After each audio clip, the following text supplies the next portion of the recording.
Hello everyone, welcome to online prep. आप सभी students के डिमांड पे आज के इस वीडियो में हम लोग सीटीएट के कंप्लीट सिलेबस और पेपर पैटर्न के बारे में देखने वाले हैं। जैसा कि मैं आप लोगों को एक बार क्विक प्रीव्यू दिखा दूं, ये सिलेबस कंप्लीटली इन हिंदी है जिसको हम लोग बाइलिंगुअल समझेंगे। आप में से बहुत से स्टूडेंट्स के मैसेजेस एंड कॉल आए हैं कि सर ऑफिशियल सिलेबस इंग्लिश में है जिसकी वजह से समझने में प्रॉब्लम हो रही है, तो इसको हिंदी में बता दीजिए। तो फाइनली ये आप लोगों के सामने है। इस सिलेबस को डिस्कस करने से पहले, स्टार्ट करने से पहले दो तीन चीज़ें जान लीजिए कि सीटेट की योग्यता क्या है, एलिजिबिलिटी क्या है इस टेस्ट की। तो अब एनसीटी ने जो है अपने रूल एंड रेगुलेशन चेंज कर दिए हैं। अब जो भी लोग एडमिशन ले लेंगे, चाहे वो फर्स्ट ईयर में हो, सेकेंड ईयर में हो, मतलब अपेयरिंग हो, पास्ड हो, वो सभी लोग एलिजिबल हैं, चाहे वो बीएड कर रहे हो, डीएलएड कर रहे हो, जो भी टीचिंग कोर्स कर रहे हो। पहली चीज़। दूसरी चीज़ आप सभी लोगों को ध्यान देनी है कि जो सीटेट है वो 2 चरणों में आयोजित होता है। इसका मतलब क्या है? जिनको प्राइमरी लेवल का टीचर बनना है, प्राइमरी स्कूल का टीचर बनना है, उनको पेपर फर्स्ट पास करना पड़ता है, या ये उनकी एलिजिबिलिटी का टेस्ट है। और जिनको अपर प्राइमरी मतलब क्लास 6 to 8 तक के टीचर के लिए भी एलिजिबल बनना है, उनको पेपर सेकेंड क्वालिफाई करना होता है। तो ये दोनों पेपर अलग अलग समय पे होते हैं और इनके सिलेबस में थोड़ा सा अंतर है। तो आज हम लोग इसके पैटर्न को देखेंगे और इसके बाद हम लोग जो प्राइमरी लेवल का सिलेबस है उसको देखेंगे। सबसे पहले आप देखेंगे ये दोनों पेपर हैं। दोनों पेपर में जो प्रश्नों की संख्या होती है वो 150 होती है। पूर्णांक जो फुल मार्क्स है वो भी 150 का है, मतलब एक क्वेश्चन 1 मार्क्स का। परीक्षा की जो अवधि होगी, एग्जाम टाइम जो होगा वो आपका 2.5 घंटे का होगा।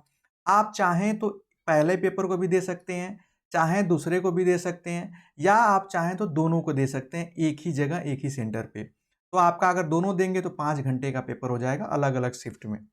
उसके बाद नकारात्मक अंकन, नेगेटिव मार्किंग इस पेपर में नहीं होती है अभी तक, ये आप सभी लोग ध्यान देंगे।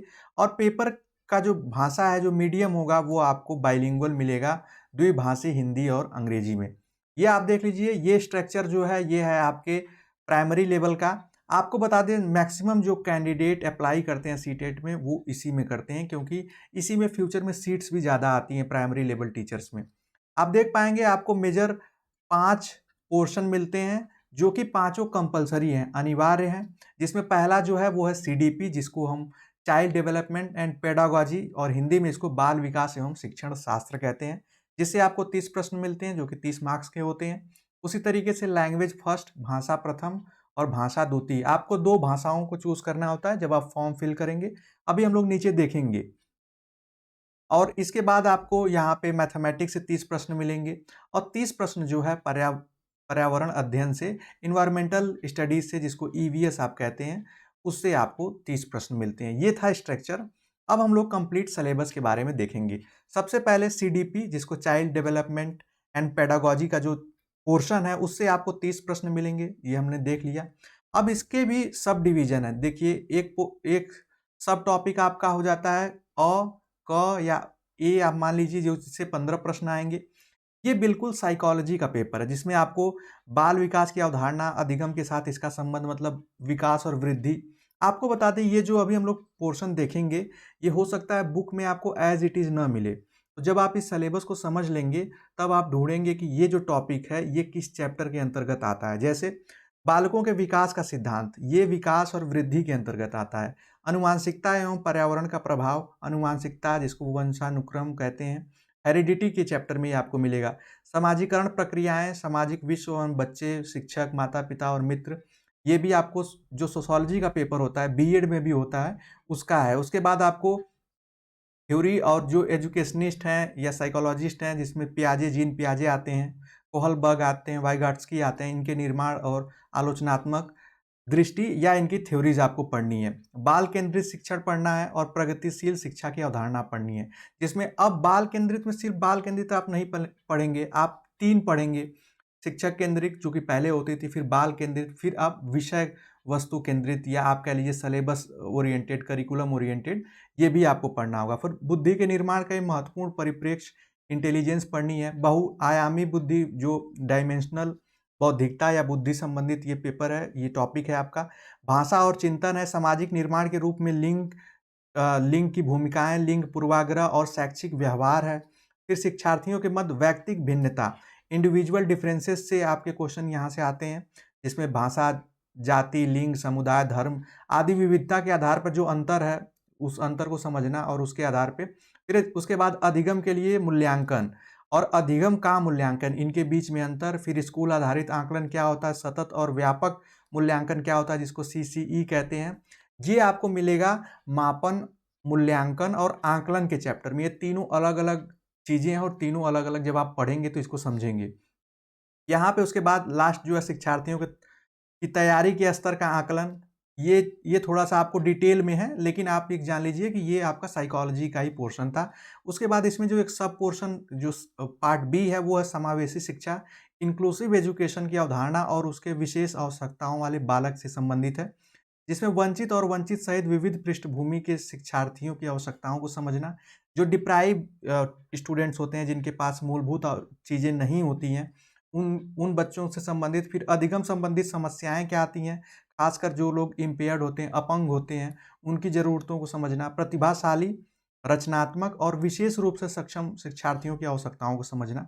3 टाइप के आपको पता होगा कि ये एक उनके आईक्यू लेवल पे भी डिसाइड किया जाता है, ये आप आगे पढ़ेंगे साइकोलॉजी में। फिर 10 प्रश्न आपके आते हैं अधिगम और शिक्षण शास्त्र से, लर्निंग और पेडागोजी से, जिसमें आपको पढ़ना होगा बच्चे किस प्रकार से सोचते हैं, सीखते हैं, ये चीज़ें। उसके बाद शिक्षण और सीखने की बुनियादी प्रक्रियाएँ क्या हैं, इसमें लेवल ऑफ टीचिंग आ सकता है, मतलब वो डिटेल में है। ये बस आपको आउटलाइन दिया गया है सिलेबस में।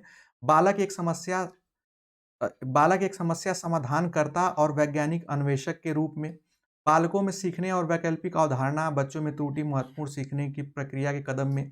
इसके बाद कॉग्निटिव और इमोशन डेवलपमेंट्स जो है या उससे रिलेटेड जो चीज़ें वो आपको पढ़नी है, जिसको संज्ञान और भावनाएं या भावनात्मक आप कह सकते हैं। प्रेरणा और अधिगम पढ़ना है। प्रेरणा का मतलब होता है मोटिवेशन, अधिगम लर्निंग। फिर अधिगम में योगदान देने वाले कारक कुछ व्यक्तिगत या निजी कारण होते हैं और कुछ पर्यावरणीय कारण कारण होते हैं। उसके बाद इसी में एनईपी आपको पढ़ना होगा, हालांकि दिया नहीं है लेकिन क्वेश्चन आते हैं। NEP, NCF, right to education, ये सारी जो चीज़ें हैं वो आपको सर्व शिक्षा अभियान, जो जितने भी ऐसे मिशंस हैं वो इसी के अंतर्गत आपके आ जाते हैं। उसके बाद भाषा, आपको 2 भाषा चूज करनी होती है। ये आपका आप देख सकते हैं, ये एक चार्ट है, इसमें टोटल 22 भाषाएं हैं। 22 में से आप किसी भी 2 को चूज़ कर सकते हैं। जैसे एक एग्ज़ाम्पल मैं बता दूँ, इंग्लिश हिंदी हो गया, या हिंदी आप संस्कृत चूज़ कर लिए, या आप अपनी आप कह सकते हैं, अगर आप जैसे मराठी ले लिए, मराठी और हिंदी ले लिए, तो ये आप अपनी सुविधा के अनुसार लेंगे जिसमें आप अच्छा स्कोर कर पाएँ। उसमें क्या होगा, आपके 15 जो क्वेश्चन आएँगे उससे भी टोटल 30 क्वेश्चंस आएँगे एक लैंग्वेज से। उसमें आपको 15-15 के 2 सेक्शन मिल जाते हैं। पहले सेक्शन में आपको अनसीन पैसेजेस मिलते हैं 2, और वो आप देख सकते हैं उसमें नाटक या कविता प्रश्नों के साथ समझ, अनुमान, व्याकरण और मौखिक क्षमता पर आधारित होते हैं। ये थोड़े से साहित्यिक, वर्णनात्मक और तर्कमूलक हो सकते हैं, थोड़े से तार्किक प्रश्न पूछे जाते हैं। फिर विकास, भाषा विकास का जो शिक्षा शास्त्र है, पेडागोजी उस लैंग्वेज की है जिसमें आपको समझना होगा उसके अधिगम और अर्जन को। उसके बाद भाषा अध्यापन के सिद्धांत को, सुनने और बोलने की भूमिका को, उसी तरीके से भाषा कौशल को, भाषा की समझ और दक्षता के मूल्यांकन को। मतलब जो भाषा आप पढ़ेंगे उसको डिटेल में उसकी पेडागोजी भी पढ़ेंगे, उसकी बुक आती है अलग से, उसको आपको पढ़ना होगा। उसी तरीके से जो आप दूसरी भाषा लेंगे, सेम उसी तरीके से इसमें भी आपको 2 अनसीन पैसेजेस मिलेंगे गद्य पद्य का। और इसमें आप देख सकते हैं कि इसमें भी जो क्वेश्चन होंगे वो थोड़े तार्किक होंगे, आपकी समझ और व्याकरण और मौखिक क्षमता के आधार पर होंगे। और इसमें भी इसकी 15 मार्क्स की पेडागोजी होगी।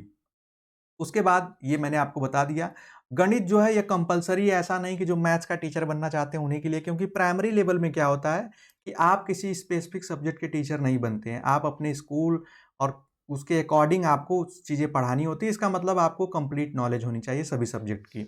गणित में आपको क्या पढ़ना होगा, जैसे गणित से 30 प्रश्न आते हैं, लेकिन इसमें 2 सेक्शन हो जाते हैं। सेक्शन ए में जो आपको पढ़ना है वो पढ़ना है ज्यामिति।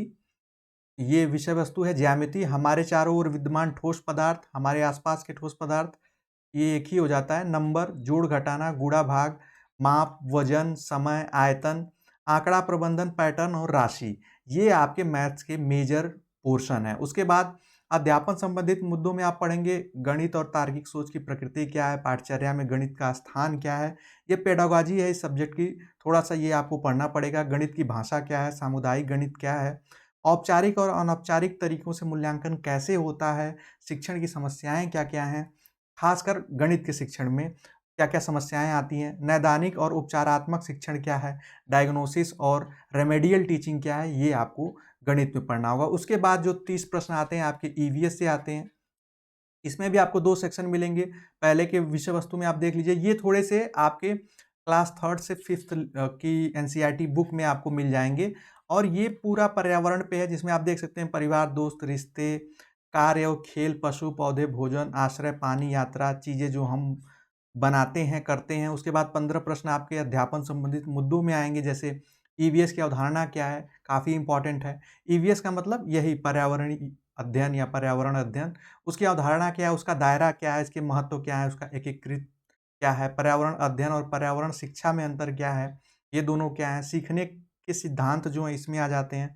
उसके बाद प्राकृतिक चीज़ों से संबंधित ज़्यादा ये फ़ोकस्ड होगा। उसके बाद इसमें सारी गतिविधियाँ हैं, सीसीई है जिसको हमने अभी देखा, कंटिन्यूअस एंड कम्प्रिहेंसिव इवैल्यूएशन, ये आ जाता है। शिक्षण सामग्री, टीचिंग एड और ढेर सारे इश्यूज़ जो हैं ये इसमें आपको मिलेंगे।